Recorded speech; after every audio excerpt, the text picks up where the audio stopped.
наставниот кадар мисли дека се загрозува автономијата на универзитетот со сам фактот дека покрај Сенатот се мисли и да постои и универзитетскиот совет.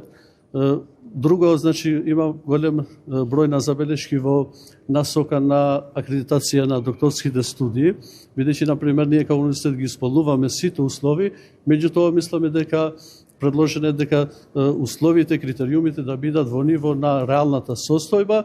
И трето, тоа што е многу важно, значи и критериумите за избор во наставно научно звање. Законот нуди неколку важни елементи кои ќе овозможат подобрување на квалитетот на образованието, што значи спремни, со знаење, компетенции и вештини студенти кои ќе влезат како во академската заедница, така и на пазарот на трудот и во бизнис заедницата, за да може да ја подобрат економијата на оваа земја, а со тоа да го направат подобар животот на сите граѓани во оваа земја.